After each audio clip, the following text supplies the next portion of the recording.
ओम नमो भगवते वासुदेवाय नमः। कृष्णाय वासुदेवाय हरि परमात्मने प्रणतः क्लेशनाशाय गोविंदाय नमो नमः। कर्पूर गौरम करुणावतारम संसार सारम भुजगेंद्रहारम सदा वसंतम हृदयाल विंदे भवम भवामी शैतम नमामि। कार्तिक पूर्णमासी की कथा।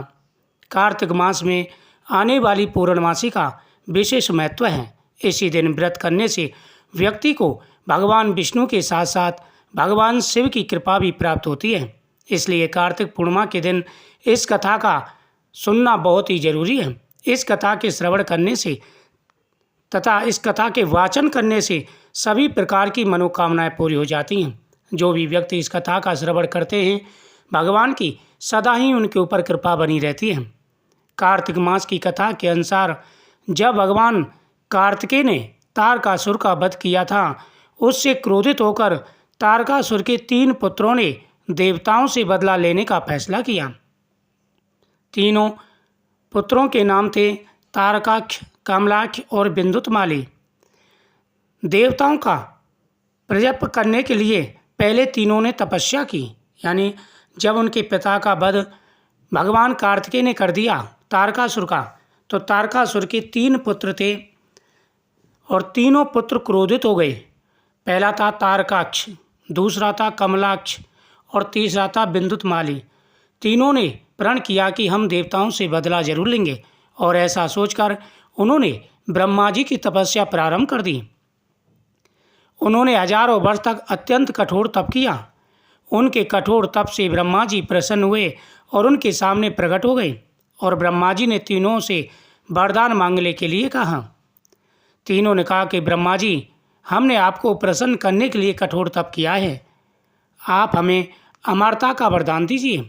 उनका यह वरदान सुनकर ब्रह्मा जी ने कहा कि मैं आपको अमरता का वरदान नहीं दे सकता, लेकिन तुम इसमें कोई ऐसी शर्त रख लो जिससे पूर्ण होने पर ही आपकी मृत्यु हो, ऐसा वरदान मैं तुम्हें दे सकता हूँ। ब्रह्मा जी के वचन सुनकर तीनों ने बहुत विचार किया और ब्रह्मा जी से वरदान मांगा कि हे प्रभु, आप हमारे लिए 3 भवनों का निर्माण करें, 3 नगरों का निर्माण करें। ये तीनों भवन नगर जब अभिजीत नक्षत्र में एक पंक्ति में आए और उसी समय कोई व्यक्ति अत्यंत शांत अवस्था में हमें मारेगा, तभी हमारी मृत्यु होगी। हमें मारने के लिए उस व्यक्ति को एक ऐसे रथ और बाण की आवश्यकता होगी जो बनाना संभव हो, सिर्फ उससे ही हमारी मृत्यु हो। उनकी इच्छा सुनकर ब्रह्मा जी ने कहा, तथास्तु, आप तीनों के इच्छा अनुसार ही होगा। तीनों असुरों को मिले वरदान के अनुसार ब्रह्मा जी ने उन्हें 3 प्रकार के भवनों का निर्माण करने के लिए विश्वकर्मा जी को आज्ञा दी। विश्वकर्मा जी ने तारकाक्ष के लिए स्वर्णपुरी, कमलाक्ष के लिए रजतपुरी और बिंदुतमाली के लिए लोहपुरी का निर्माण किया। ब्रह्मा जी से वरदान प्राप्त होने पर तीनों असुर बहुत ही प्रसन्न हुए। इसके बाद उन्होंने सभी लोकों में आतंक फैलाना शुरू कर दिया।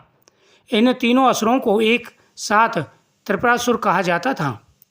त्रिपुरासुर जहाँ भी जाते वहीं लोगों और ऋषियों को सताने लगे।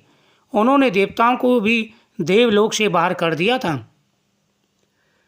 त्रिपुरासुर के आतंक से त्रस्त होकर उन्होंने हराने के लिए सभी देवता एकत्र हुए। सभी ने अपना सारा बल लगाया, परंतु त्रिपुरासुर को हराने में कामयाब नहीं हो पाई। अंत में सभी भगवान शिव की शरण में गए।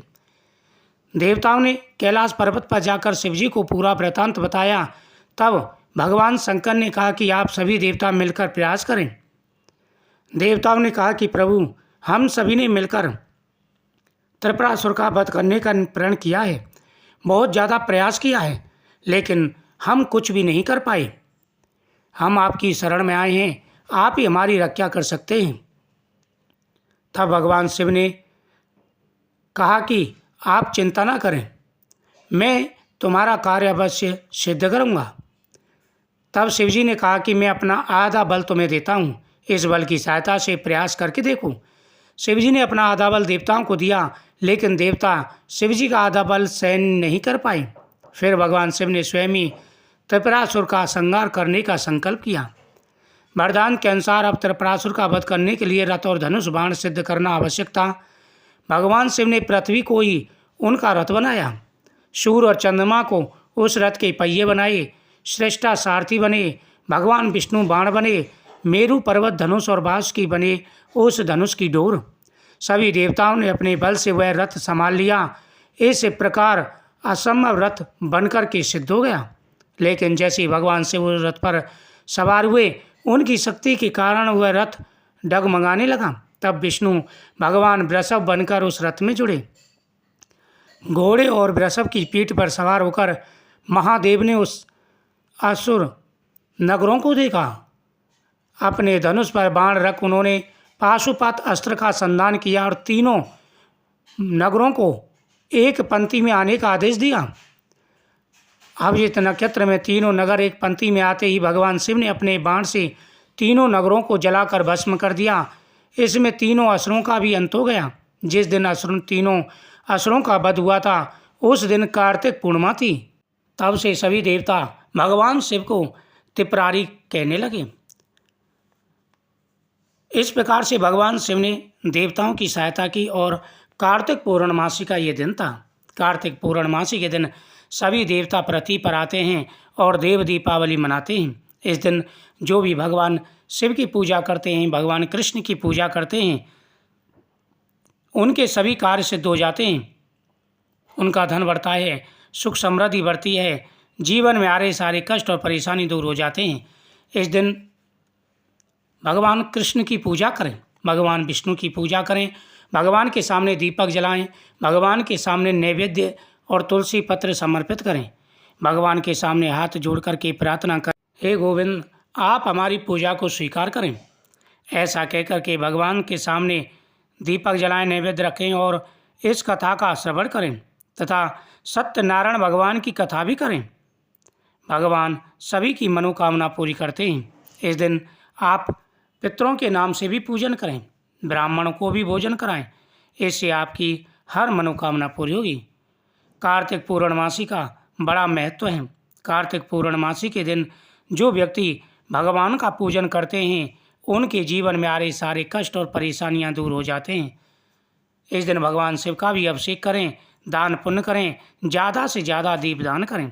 इस दिन घर में हवन भी कर सकते हैं। हिंदू धर्म में कार्तिक पूर्णिमा का विशेष महत्व होता है। साल भर में कुल 12 पूर्णिमा आती हैं, जिसमें कार्तिक पूर्णिमा का खास महत्व होता है और हर वर्ष कार्तिक पूर्णिमा पर देव दीपावली मनाई जाती है। कार्तिक पूर्णिमा को त्रिपुरारी पूर्णिमा भी कहते हैं। दरअसल इसी दिन भगवान शिव ने त्रिपुरासुर नामक तीनों भाइयों का वध किया था, यानी दैत्यों का वध किया था, जो कि तारकासुर के पुत्र थे, जो कथा मैंने आपको सुनाई है। इस दिन ज़्यादा से ज़्यादा दीपदान करें, क्योंकि इस दिन देवताओं ने भी दीपावली मनाई थी।